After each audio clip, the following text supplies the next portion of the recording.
70 countries around the world.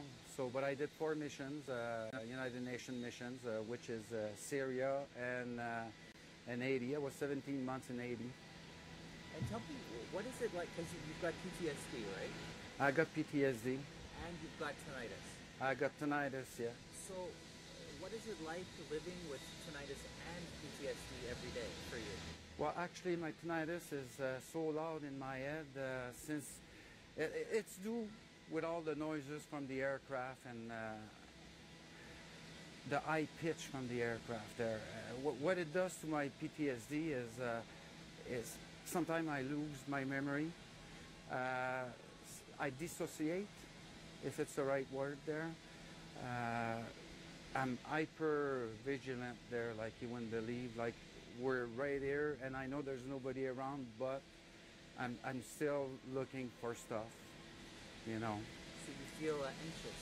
I feel anxious, especially when I go in public. Definitely, yeah. Have you ever felt depressed or down, or? Depressed. That's one of the first signs of PTSD. Actually, when I got out in 1998,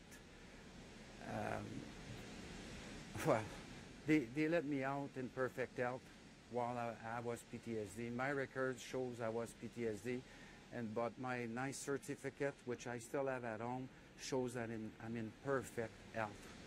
It's called 4A, the release code.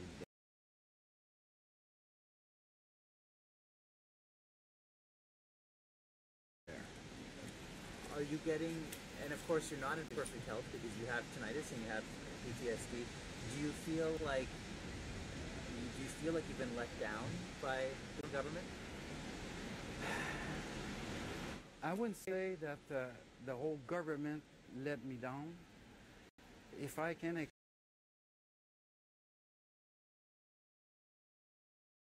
explain that I went to ask for some help in 2007 to VAC, Veterans Affairs.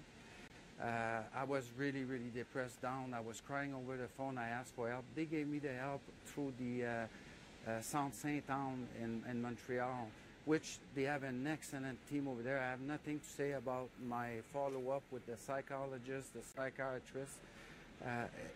Nothing to say there. Where it's really hard to deal with, it's the case manager.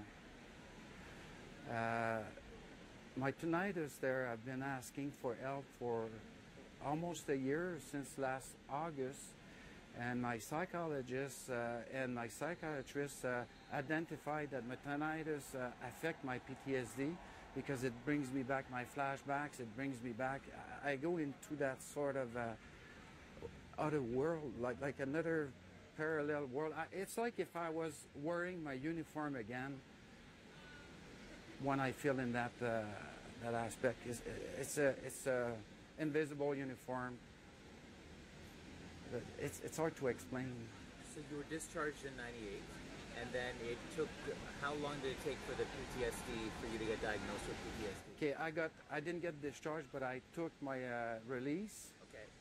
On my own, and by the time the signs and I was going down, I hit the bottom of the barrel there, I would say, in 2007 when I called.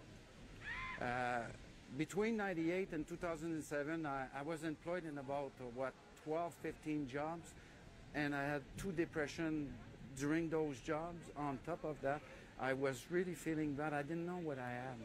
Nobody told me, and those signs, once you're in that world, you don't really know what's happening outside that world, especially when you've been in that world so many years, you know? So it took a few years for the... 2007, before I got really diagnosed with PTSD by the team and Saint-Anne de Bellevue. At your lowest point, what did it feel like? Well, it's pretty touchy to talk. At my lowest point, my wife found me. I was gonna try to commit. Yeah. What is it you want? You want money, for the tinnitus? No, no, it's not. The reason why I'm here, it's not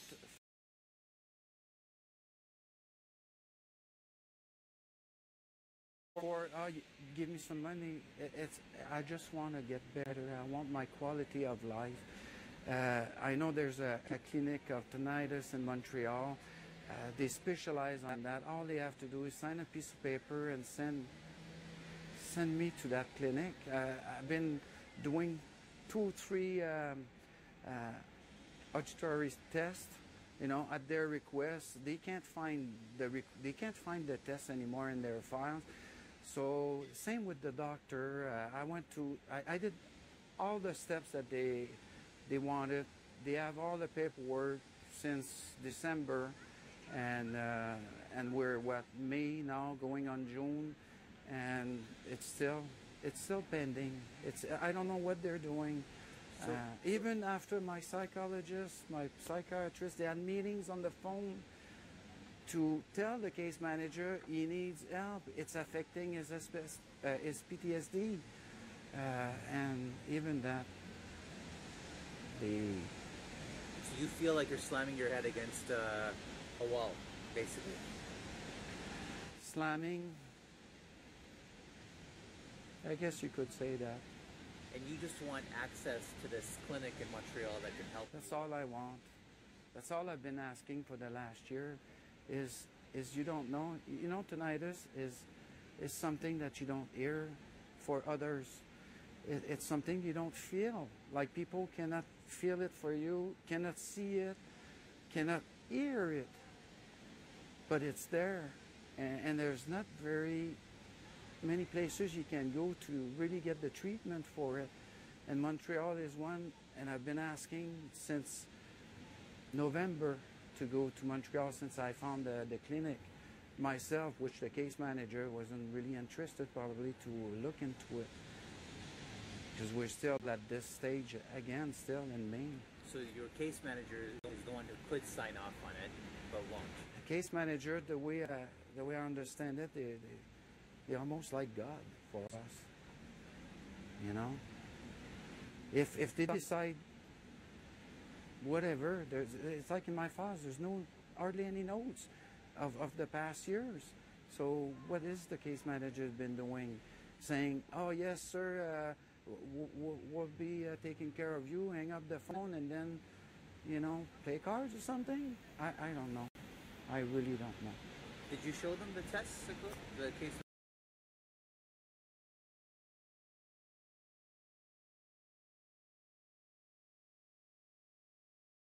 manager? Did you show them that you have? They have all those documents. And they still won't sign. They still want. I don't know why the hold up. I really don't know. It's really hard. It's really hard. The noise in my head there is so hard that some days I just don't want to wake up, because when I sleep, at least I don't hear it. As soon as I get my eyes open, I hear that noise, and it's there. What does it sound like? You know, a high pitch. Have you been around aircraft? There's a high pitch sound, okay? And that sound is in my head. It's like an electrical high pitch sound. There's similarity on the internet there where you can test yourself. I tested myself. I don't know what it means, but it says 13,000 hertz. But is it a lot? Not a lot? I don't know. So And that's because you were in a Hercules, right? I worked, I would say, most of my career around Hercules, and flew on them and went all over. Inside, I was a load master. A load master. On the C-130 aircraft, yeah. Okay. So those are loud planes. They are allowed. You've been in one of those? Yeah. They are loud, and they're not isolated at all. No. And there's a high pitch plus the headset, which creates another high pitch. Yeah. But after 3,000-4,000 hours on the Herc, I guess I'm not the only one. I'm sure that my comrade there I'm sure some of them has the same. I don't know the level they have. Yeah. There's different level. Yeah. Okay, Scott.